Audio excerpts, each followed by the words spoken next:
Всем здравствуйте, с вами Носова Елена, я врач по образованию, и мы сегодня начнем разбирать пищевое поведение. Цель моего видео – это ответить на вопрос, сколько же раз в день нужно есть. Дело в том, что то, что мы имеем в жизни, это результат наших правильных или неправильных привычек, причем это касается абсолютно любой сферы. Если мы здоровы, у нас красивая фигура, высокий уровень энергии, это значит, что мы имеем правильные привычки. Если же у нас есть болезнь, лишний вес, это, соответственно, результат неправильных привычек. Кроме того, существуют различные мифы, которые мы воспринимаем, как вот берем за чистую монету и воспринимаем их за чистую правду. На самом деле нужно в этом также разбираться, и сегодня моя речь пойдет как раз о мифе, наверное, вы слышали о нем. Ешьте часто и дробно, вы разгоните свой метаболизм и начнете худеть, стройнеть. Я в свое время тоже так считала и тоже старалась часто и дробно питаться. На самом деле это не привело к снижению веса. Я даже стала отмечать противоположные результаты. На самом деле история этого мифа, она уже имеет такую 50-летнюю давность. И связана была она с рекомендацией врачей по проблемам, связанными с заболеваниями желудочно-кишечного тракта. И если вы проходили курс лечения в стационаре или санаторно-курортное лечение, то в листе назначений так и писался: стол номер 5, стол номер 7, ну и так далее. Кроме того, этот миф закрепился еще в 80-е годы, во времена Олимпиады, когда профессиональным спортсменам рекомендовали часто питаться для того, чтобы повысить свой уровень и обеспечить энергетические ресурсы для того, чтобы иметь хорошие результаты на соревнованиях. Этот миф прижился. Но мое убеждение, что в общей массе это неправда. И кто досмотрит до конца это видео, я расскажу, в каких случаях на самом деле можно и нужно часто и дробно питаться. Что же на самом деле происходит, если вы часто едите? Даже если вы разделите свой рацион на небольшие порции, строго следя за объемом, хорошего в этом мало. Обычно пациенты, которые вот так часто и дробно питаются, они уверены, что дробное питание исключит чувство голода. Кроме того, они находятся с каким-то вот уровнем тревожности, потому что то и дело посматривают на свои часы, чтобы не пропустить вот тот самый прием пищи, чтобы не было того чувства голода, потому что цель какая? Цель похудеть. И они на самом деле от этого только переедают. И нужно понимать, что полное время переваривания средней порции пищи занимает где-то 5-6 часов. И если даже вы раз не поедите, то никак это не отразится на скорости обмена веществ, ваши мышцы не начнут исчезать, и вы не начнете сами съедать себя. Наверное, вы слышали такие страшилки.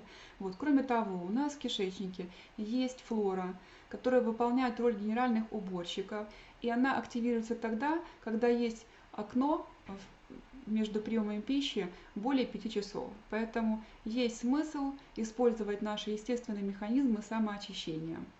Кроме того, это все не просто слова.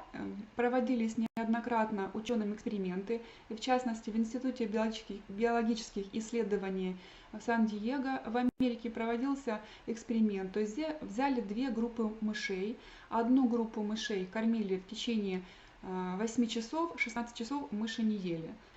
Вторая группа мышей, она немножко потихоньку, но ела в течение дня. Результат был следующим, что первая группа, она вышла из эксперимента постройневшая и с высоким уровнем энергии. Та группа мышей, которая потихоньку ела в течение дня, наоборот, набрала вес, и, соответственно, у нее был ниже уровень энергии. Позже эти эксперименты проводились, доказывались, и, кроме того,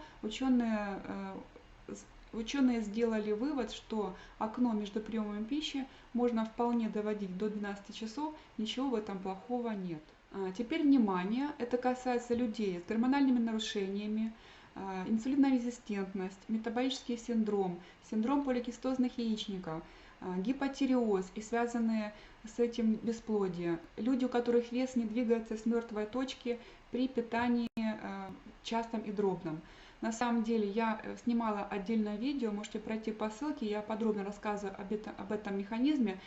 Людям, у которых есть подобное нарушение, 5-6 раз в день категорически есть нельзя. Запомните это и попробуйте питаться 2-3 раза в день просто с нормальным объемом пищи. тогда вы не будете с волчьим голодом накидываться на следующую пищу, а будете с нормальным аппетитом. Кроме того, перекусывать также в это время нельзя, и это очень важно. То есть перекусывать между приемами пищи на самом деле это не хорошая привычка. Не имеет особого значения, что вы едите. Каждый раз, когда вы что-то положили себе в рот, у вас выделяется инсулин. Это гормон, который вырабатывается поджелудочной железой. И он нужен нам для того, чтобы... То есть инсулин, он является курьером. Он помогает глюкозе и питательным веществам попасть в клетку для обеспечения энергетических потребностей. Поэтому при правильном пищевом поведении инсулин – это наш друг. Неправильное пищевое поведение приводит к тому, что инсулин становится нашим врагом. Поэтому не делайте этого. Причем перекусами является даже кофе с молоком. То есть между приемами пищи можно пить воду, можно пить чай и кофе, но только без молока, без сливочного масла. Самое важное, что нужно понять, и запомнить, что всякий раз, когда растет уровень инсулина, процесс жиросжигания, он прекращается. И после еды необходимо примерно 3 часа для того, чтобы инсулин вернулся к исходному уровню, даже если это был перекус. Снижение выработки инсулина достигается только уменьшением числа приемов пищи. Именно поэтому полезно интервальное голодание. Тоже можете пройти по ссылке, у меня есть отдельно об этом видео. То есть интервальное голодание, его хорошо использовать не только с целью того, чтобы постройнеть, а и с лечебной целью. Период, когда мы голодаем, уровень инсулина снижается, и организм начинает использовать жировые запасы. То есть энергия берется откуда? Именно из жировых отложений. Это очень хорошо. Люди, у которых есть повышенный холестерин, также энергетические ресурсы восполняются тем самым холестерином, потому что оттуда организм черпает энергию.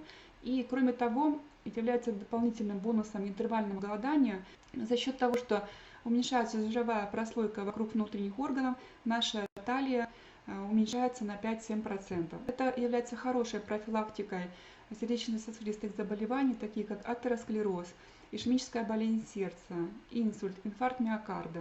Поэтому система питания за счет воздержания от еды в течение некоторого времени дает возможность съесть меньше калорий. Есть, конечно, противники голодания. Они говорят о том, что после того, когда человек выходит из голода, организм набирает вес буквально из воздуха. На самом деле важно не сколько раз мы едим, а сама общая калорийность пищи в течение дня. И более того, доказано уже, что после прекращения голодания метаболизм ускоряется порядка 10%.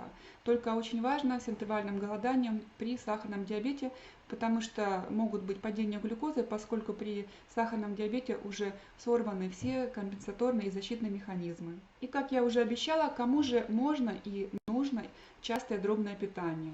Это люди, которые хотят, наоборот, набрать вес.